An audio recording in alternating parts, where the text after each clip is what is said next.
Vogliamo aprire la Bibbia in Secondo Re, capitolo 20.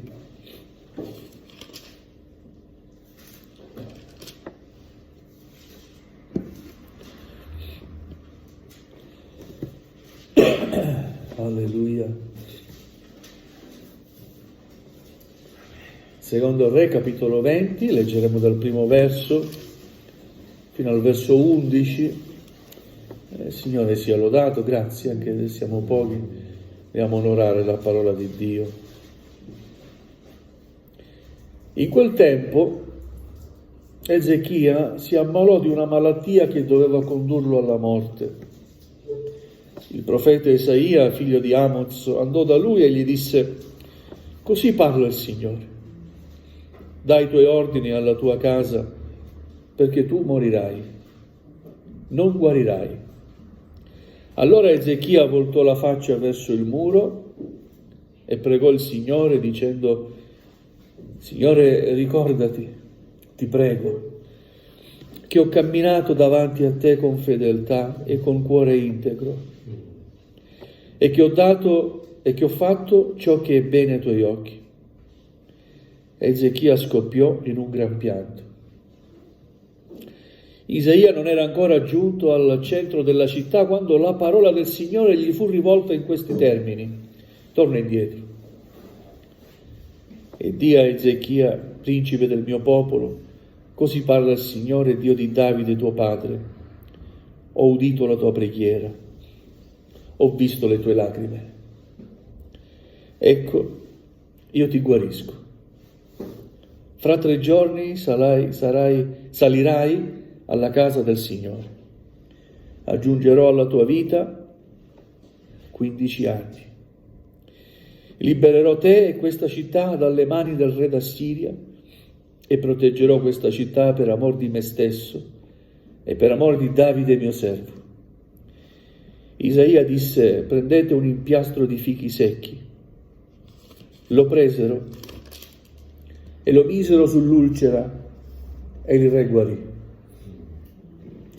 Ezechia aveva detto a Isaia: da quale segno riconoscerò che il Signore mi guarirà e che fra 3 giorni salirò alla casa del Signore?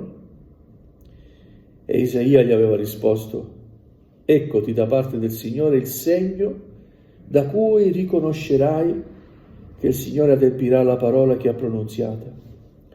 Vuoi tu che l'ombra si allunghi per 10 gradini, ovvero retroceda di 10 gradini? Ezechia rispose: è facile che l'ombra si allunghi per 10 gradini. No, l'ombra retroceda piuttosto di 10 gradini. Il profeta Isaia invocò il Signore, il quale fece retrocedere l'ombra di 10 gradini sui gradini di Acaz, sui quali era discesa. Amen. Accomodatevi pure. Gloria al Signore. Se potessimo sintetizzare con poche parole quanto abbiamo letto, possiamo sicuramente dire, come è scritto nella parola: molto può la preghiera del giusto, fatta con rendimento di grazie. Non è vero che non possiamo cambiare le cose. Noi possiamo cambiare le cose per mezzo della preghiera. Abbiamo letto questo passo, il quale ci racconta che questo re Ezechia si ammalò di una grave malattia che doveva condurlo a morte certa. Tanto che il profeta Isaia riceve un incarico da parte del Signore di dare una parola non proprio positiva al re Ezechia da parte di Dio, e questa è la parola: così parla il Signore, dai i tuoi ordini alla tua casa, perché tu morirai e non guarirai. Questo era stato decretato. Questo doveva succedere. Ma Ezechia fece qualcosa. Al udire questa parola, voltò la faccia verso il muro e pregò il Signore. Alleluia. Amen. Le sue parole, immagino col cuore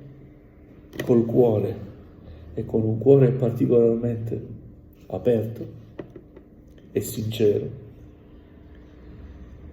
furono queste: Signore, ricordati, ti prego, che ho camminato davanti a te con fedeltà e con cuore integro, e che ho fatto ciò che è bene ai tuoi occhi. Qui la sua preghiera si interrompe. Ezechia scoppiò in un gran pianto. Amen.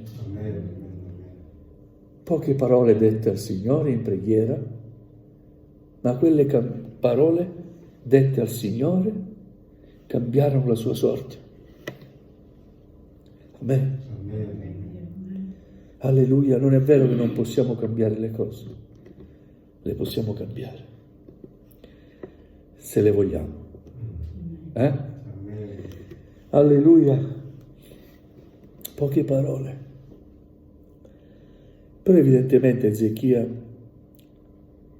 aveva camminato con fedeltà davanti a Dio, altrimenti non poteva dire in preghiera: Signore, ti prego, ricordati che ho camminato con fedeltà. Ha potuto svolgere un compito fino a quel momento con sincerità e con fedeltà davanti a Dio, e a questo siamo chiamati, perché un giorno forse avremo anche noi da dire al Signore: Signore, cambia le cose, ti prego. Voglio al Signore che non succeda mai, ma se dovesse succedere, vogliamo essere nelle condizioni di poter dire a Dio: Signore, ricordati di me, di come ho camminato, cambia le cose. Ezechia non riuscì a dire al Signore: guariscimi, non riuscì a finire la sua preghiera, scoppiò in un gran pianto. Ma il Signore aveva ascoltato quella preghiera. Alleluia. E vogliamo che il Signore ascolti le nostre preghiere, vero? Alleluia. Solo che a volte ci vogliono condizioni particolari, perché siamo nell'attitudine giusta, di dire al Signore: cambia le cose, Signore. Alleluia. Isaia se ne stava andando, ormai aveva svolto il suo incarico, quando lo Spirito del Signore lo chiama: fermati, le cose qua devono cambiare. Ma come, Signore, mi hai detto che deve morire?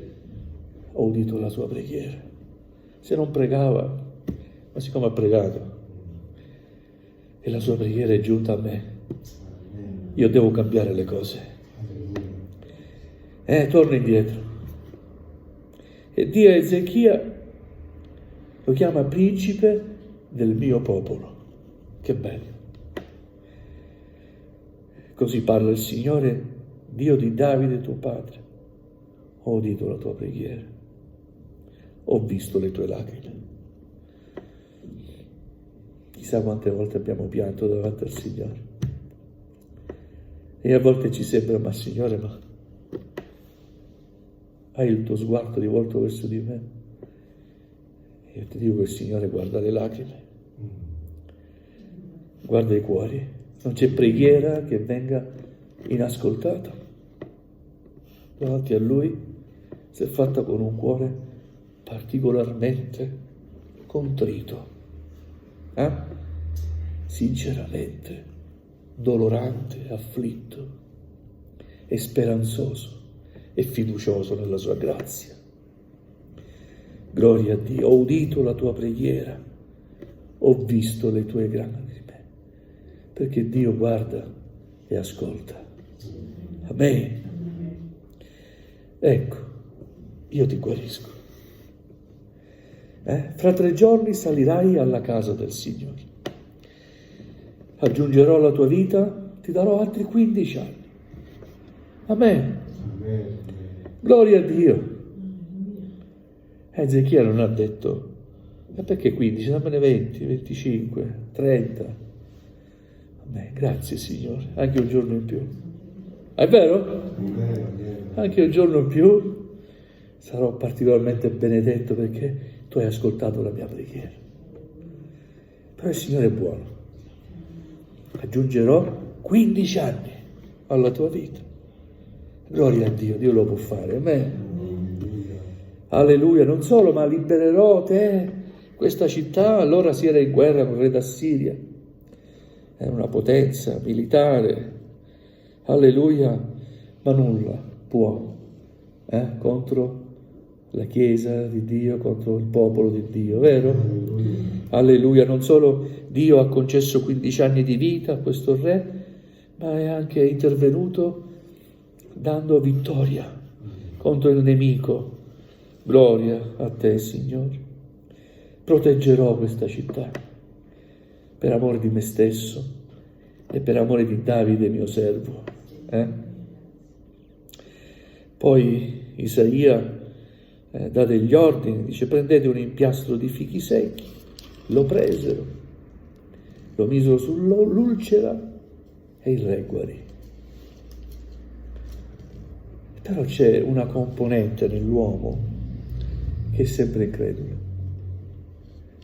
A volte non basta sentirci dire sei guarito. Facciamo una prova. Alleluia. Ezechia chiese una prova. Da quale segno riconoscerò che il Signore mi guarirà? Abbiamo letto, il Signore lo guarì. Ma voglio un segno. Gloria a Dio, come viene incontro anche alle nostre miserie, Signore. Alleluia, gli dà pure un segno. Si trovava su una scalinata. Cosa del segno? E Isaia gli dice: che cosa vuoi, che l'ombra si allunghi o che si accorci, retroceda i 10 gradini, vada avanti per 10 gradini oppure che vada indietro i 10 gradini. Se ti chiedo che va avanti, è normale, il tempo va avanti, è normale che si sposta l'ombra, il sole va avanti, cambia, gira, no? È normale. Ti chiedo qualcosa di più difficile. Il tempo deve tornare indietro. Deve retrocedere di 10 gradini. Ebbene, ti sia concesso. Il profeta invocò il Signore, il quale fece retrocedere l'ombra di 10 gradini. Gloria al Signore. Dio può fare anche questo. Lui è il Signore di ogni cosa, anche del tempo. Governa tutto. Tutto è nelle sue mani. Alleluia. E mi chiedo, ma allora questo giorno che ogni 4 anni, nel mese di febbraio, si mette perché si accorgono che si è perso del te, chi lo sa se dipende da questo? Non lo sappiamo, no? Gloria a Dio. Una cosa è certa, Dio lascia sempre la sua traccia nella vita dell'umanità. E gloria a Dio perché il Signore non ci lascia e non ci abbandona. E possiamo confidare in Lui che può ogni cosa, anche l'impossibile. È impossibile per l'uomo tornare indietro, ma Dio lo può fare. È impossibile guarire da certe malattie, è vero. Ma Dio può guarire da ogni malattia. Alleluia. Ma la cosa più bella e più importante è che il Signore può dirci ancora a ciascuno di noi in questa sera: ho udito la tua preghiera e ho visto le tue lacrime. Amen. E da questo può cambiare ogni cosa. Alleluia. Gloria a Dio. Vogliamo chinare il nostro capo. Io sono stato breve, ma credo che il sunto del messaggio sia stato recepito. Vogliamo chinare il nostro capo. Se hai una preghiera da chiedere al Signore, da fare a Dio, falla questa sera. Vogliamo aiutarci nella preghiera? Passiamo del tempo in preghiera, gloria a Dio. Preghiamo il Signore con tutto il nostro cuore, come fece Ezechia, gloria al Signore.